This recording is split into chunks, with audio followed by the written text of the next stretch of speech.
Have you ever wondered what could have happened before episode 1? Because the first episode, as we know, started with Pomni's arrival, but there were 5 other circus members and Kofmo, who had been in the circus for far longer. So let's try to figure out how the days before Pomni's arrival could have gone. We could guess that the daily routine of the circus members was basically the same as it is now. Caine came up with a new adventure each and every day, and the circus members went on the adventures. We know from episode 4 that there is a suggestion box for the adventures, which could mean that there had been a sort of tension between the circus members and Caine for a long time. And I'm guessing that's why Caine came up with the idea of the suggestion box, so the circus members could have a say in where they wanted to go for the adventures. However, as we know, this box was long forgotten, so maybe this means that even though the circus members were once determined to make their lives slightly better in the circus, that positivity could have slowly faded away until they just went on the adventures without a second thought, not really caring about their fates anymore. But just think about what kind of adventures they could have lived through. We know for a fact that the circus members have already met Orbsman before, and Jax hates him for some reason. Maybe because they have some history from a previous adventure. And maybe it's also possible that the circus members had already gone on adventures outside of the circus, like the digital lake or maybe even the digital carnival. But as for when that was, we cannot be sure. We know that Zubul was the last person to join the game before Pomni did, but that could have been years ago. I'm pretty sure the digital circus has been running for a long time because there were many abstracted characters crossed out on the doors in the dorm hall. And just imagine how cool a prequel episode would be, where we'd see an older version of the circus with all the already abstracted characters like Queenie, Dobby or Kofmo, back when he was still in his clown form. But after Pomni's arrival, we could see that none of the circus members were that surprised that a new person had joined the game, so I'm guessing they were already used to the circus members rotating fairly quickly. And that also means that abstraction could happen really often, because Pomni arrived at the same time that Kofmo abstracted, and so maybe it means that a new person can only join if a circus member abstracts. If it makes sense, but then that would also mean the others would have known that Kofmo had abstracted way before, and as we saw their reactions, they were surprised, so maybe this isn't the case after all. And if you remember back to the theme song, it was stated that Kofmo didn't show up for the recording of the theme song. However, nobody brought up the topic until Ragatha told Pomni she could meet Kofmo. So maybe it is possible that Kofmo had already been missing from group activities for a while at that point, and it's just that nobody noticed. And I think it could be possible that the circus members didn't really like Kofmo that much, because Ragatha and Gangle said that they didn't always laugh at Kofmo's jokes, and based on what Gooseworks said about him, we can guess that maybe Kofmo was a bit too much at times. And maybe that's why he got fixated on the idea of exiting the game. Maybe he felt lonely, like nobody really cared about him, and that's why he separated himself from the others. And maybe he started spending too much time alone in his room, and that's how he went insane and then abstracted. We can't be sure, because at the end of episode 2 we saw that the circus members got emotional at Kofmo's funeral. So maybe they did care about him, but they failed to show their love for him. And Kofmo could have taken it personally. So maybe that's why he abstracted. And this could be a reasonable explanation based on what Kinger said here.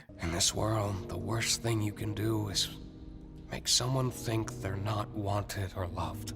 And I mean, it's sort of understandable that after a while, when the circus members see their friends, or in Kinger's case, even his loved one, abstracting so often, they could choose not to get involved with anyone, because they become cautious with their feelings. We know how it is when we start to care about someone and realize that we can lose them so easily. And that probably happened numerous times with the circus members. So maybe that's why they try to keep their distance, and that way they protect themselves from going insane. And it's not that different with the NPCs either. What Caine said at the end of episode 2 sounded like the other circus members had already gone through what Pomni went through in episode 2, when she got attached to Gummigoo and brought him back with her to the circus, only for Caine to get rid of him a few seconds later. And this also makes me think about the circus members' relationship with Caine. As we know, Caine is an AI and he is programmed to be the ringleader in the circus. However, he is not fully capable of recognizing emotions, and that's that's why he sometimes hurts the circus members. And in episode 2, after Caine killed Gummigoo and then said he was gonna go drink some water, we saw that Zubul appeared and said, "Sheesh, I thought he'd never leave." But then in episode 4, we also saw something really interesting. Even though Caine said he doesn't have control over the circus members' minds, we saw that he still created the stupid sauce, which is basically a mind-altering substance. And because of that, we saw that Ragatha wasn't her usual self. And based on what Gooseworks said about Caine, that he's not a villain, we could go with the explanation that this was a series of unfortunate events, so basically an accident. But these incidents and the fact that the circus members' needs cannot be met by Caine are things that could lead to internal frustrations, which they can't even really share with one another. So maybe this is what led to the abstractions most of the time. And obviously, since the circus members are not stupid, they realize that basically everything is Caine's fault, even if he doesn't want to hurt them on purpose. And since Caine should be the one that the circus members could rely on, but since he can't give that to them, their fates are actually doomed. Plus, they also have to put up with each other. Like in episode 4, when Ragatha was a bit too honest, we saw that she hurt Gangle. No offense, but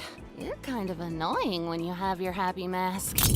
And she also told Jax that she hates him. Yo, Jax. I hate you.